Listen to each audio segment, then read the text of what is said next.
Hello. It is the end of January, and I have not done a wrap up. I actually don't think I uploaded a video in January. I'm the best booktuber ever. I never did a December wrap up, and it is the end of January. So I am going to combine and I'm going to do a super quick December and January wrap up. I'm not going to talk a ton about the books. 5 of the books I read were from one series, so that'll be pretty quick. And the rest of them are just kind of random, I think. Yeah. So I'm going to do this as quick as I can so this video doesn't get too long, but I do have 11 books to talk about. So let's get into it. The first book I finished in the month of December was Crave. I gave it 4 stars. I think I actually talked about it in my November wrap up because I finished it like December 1st. So I think I pretty much knew what I was going to say about it at the end of November.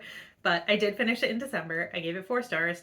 It was sold to me as a cross between Twilight and Harry Potter, and it was more like Twilight, but if Jacob got the girl, which I've said in previous videos, I was Team Jacob back in the day, so that appealed to me. And I would say that's kind of accurate, but also not necessarily in the way I wanted it to be accurate. Basically, we have a girl who ends up going to a boarding school in Alaska after her parents die, and stuff happens. I don't know. I don't know. Read the series. It's a cross between Twilight and Harry Potter. Figure it out. I don't know if it's a spoiler to say what happens, so I'm just not going to. But yeah, so the first book I finished in December was Crave by Tracy Wolff. The second one was One Step Too Far by Lisa Gardner. I've talked about this in a couple different videos. I got this from a coworker, and basically the premise of this is a man goes missing at his bachelor party. Like, him and his friends go camping in the woods, and he disappears. So 5 years later, this book takes place, and the guy's father, the best men, or the groomsmen, and a few other random people are going into the woods one last time to see if they can figure out what happened to him. And that's the basic premise of this book. We follow them into the woods. I gave that book 3 stars. It was okay. It wasn't my favorite thriller. It wasn't my favorite kind of thriller, but I did enjoy it while I was reading it. Okay, the next thing I finished in December was Crush, which was the second book in the Crave series by Tracy Wolff. I also gave this one 4 stars. This one was sort of mostly a magical competition, so think like the Triwizard Tournament from Harry Potter. That's basically the whole gist of this book. The next book that I finished was The Monarchs by Cass Morgan and Danielle Page. I gave that one 4 stars as well. That is the second book in the Ravens duology. Is it called The Ravens? Did it have another name? I don't remember, but it was the second book after The Ravens. And did I say? I gave it 4 stars. So I gave both of the books in that duology 4 stars. With that one, you are following a girl who goes to college, and at this college there is a very elite sorority that everybody wants to be a part of, but they are very selective with their members. And the reason that they're so selective with their members is because it's actually a coven of witches at the school. So both of those books were really good. I recommend both of them. Okay, so the last book I finished in December was Covet, book 3 in the Crave series by Tracy Wolff, and that got 3 stars. I can't even really tell you what happened. I kind of binged all of them. They're pretty long books, and I read 5 of them in 2 months, so they kind of blurred together a little bit. And I wouldn't really give too much detail about it anyway, but basically it was a 3-star book for me. And that brings us to January. In January, I finished 6 books. The first book I finished for the year was Fortuna Sworn by KJ Sutton. I gave that book 3 stars, and the thing is, it was kind of a high 3-star, so I was like, all right, I'm gonna continue on with the series. And my library has book 2, but whoever was supposed to return it, it was supposed to be returned on January 3rd. I went to the library January 5th, it still wasn't there, and then I went again the following week, and it still wasn't there. So whoever had it checked out, I don't know if my library is doing fines anymore or not, but you're on the list, person who took that book and didn't return it on time. So I haven't continued on with that series. And at this point, it's been a month, and I'm honestly not sure now that I will. But time will tell, I guess. Maybe if I happen to run into it at the library next time I'm there, I'll be like, ooh, yeah, let's pick it up. I don't know. We'll see. Next, I finished The 12-Week Year, which is a book about taking your year-long goals and condensing them down into 12 weeks, hence the 12-week year. I'm actually already implementing some of the things in this book, and I'm finding it very useful towards accomplishing my goals.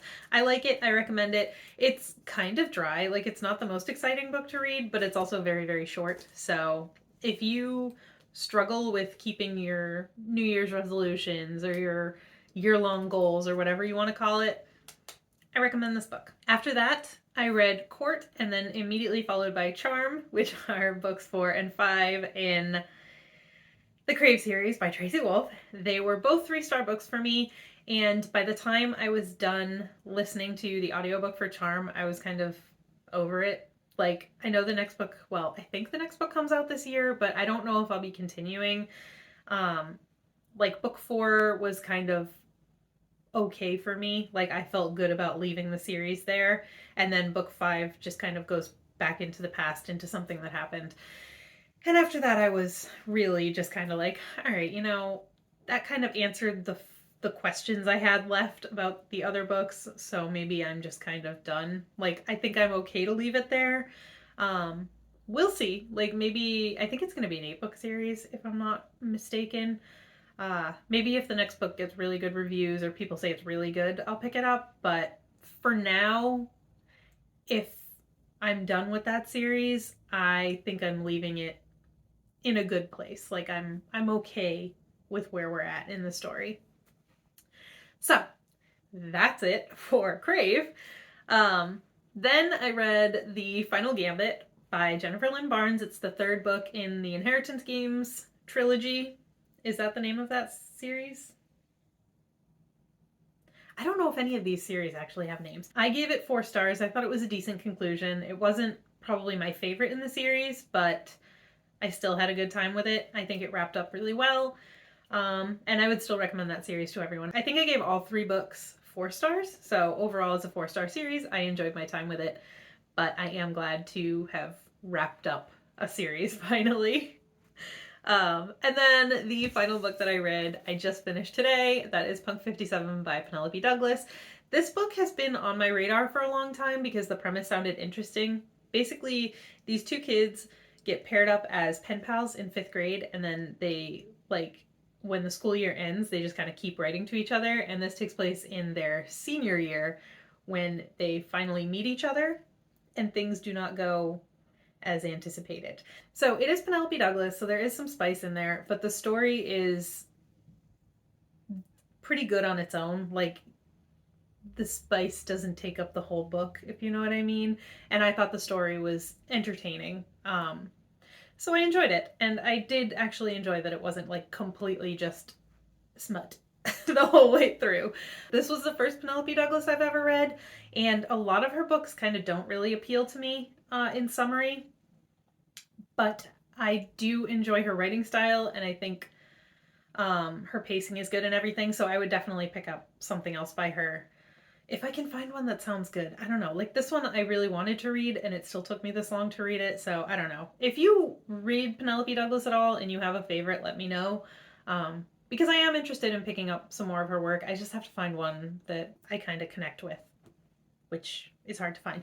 But the thing that I really enjoyed about this book was a 4-star for me. It wasn't amazing by any means. It's not like a new favorite book, but what I liked about this book is it's kind of like a friends to enemies to lovers, and I think that's really fun because, I don't know, I've heard it called a bully romance, and I guess they did kind of bully each other a little bit, but like the conflict in the enemies phase of this book, I feel like was a lot more, not intense, not mean, because I don't necessarily want it to be mean, but like it was amplified by the fact that they knew each other so well, or that he knew her so well because they had been pen pal friends for so long. I enjoyed this book. I liked this book. I want to check out more Penelope Douglas in the future.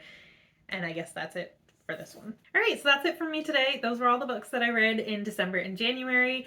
Let me know what you read in December and January, if you had any favorites or anything you think I would like to read. I'm always on the hunt for new books. And yeah, that's it for today. I will see you in my next video. Bye.